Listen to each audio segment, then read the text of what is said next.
এমন বক্তব্য মনে হয় আর কোনো বক্তা দিতে সাহস পায় নাই। আগে ভিডিওটি দেখুন, তারপরে বলছি। শেখ মুজিবুর রহমানের হত্যাকারীকে যদি বাহির থেকে আনা যায়, তাহলে শরীফ ওসমান হাদির হত্যাকারীকেও বাহির থেকে আনা যাবে। মামলা ঝুলায় রাখবেন না, মামলা ঝুলায় রাখা এটা ইংরেজদের সভ্যতা।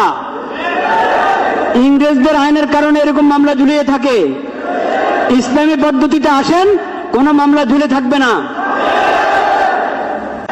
জনগণকে যে আমরা আশ্বস্ত করতে চাচ্ছি, আশ্বাস দিতে চাচ্ছি যে অতি দ্রুত হাদির বিচার কার্য সম্পন্ন হবে। মানুষ আশ্বস্ত হওয়ার জন্য তো কিছু দরকার, কিছু তো দরকার। মানুষ তো দেখেছে আগের সরকারের যে সমস্ত হত্যাকাণ্ডগুলো, ওগুলোর কয়টার বিচার হয়েছে, আর এই সময়, এই আমলে, অল্প সংক্ষিপ্ত এই আমলে যা হত্যাকাণ্ড হয়েছে ওটার কয়টার বিচার হয়েছে মানুষের সামনে আছে। খালি বললে হবে না, প্রয়োগ করতে হবে ইসলামী বিধান। খালি গণতন্ত্রের নাম নিয়ে মানুষকে শান্ত করা যাবে না। মানুষ দেখেছে গণতন্ত্র।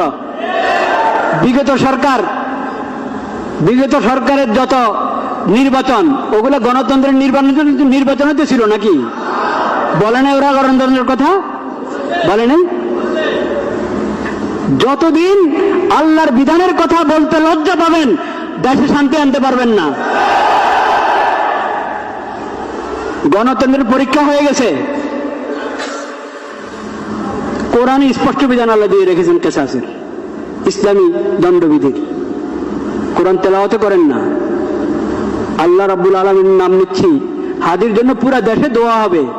যাই হোক, তার কথাগুলো সম্পূর্ণ দেখতে পারলেন এবং শুনতে পারলেন। তার কথাটা কতটুকু যুক্ত ছিল অবশ্যই কমেন্ট বক্সে কমেন্ট করে জানাবেন। ভিডিওটি ভালো লাগলে লাইক এবং শেয়ার করবেন। তো সম্পূর্ণ ভিডিওটি কন্টিনিউ করার জন্য আপনাকে অসংখ্য ধন্যবাদ। তো সবাই ভালো থাকবেন, সুস্থ থাকবেন। আসসালামু আলাইকুম ওয়া রাহমাতুল্লাহি ওয়া বারাকাতুহু।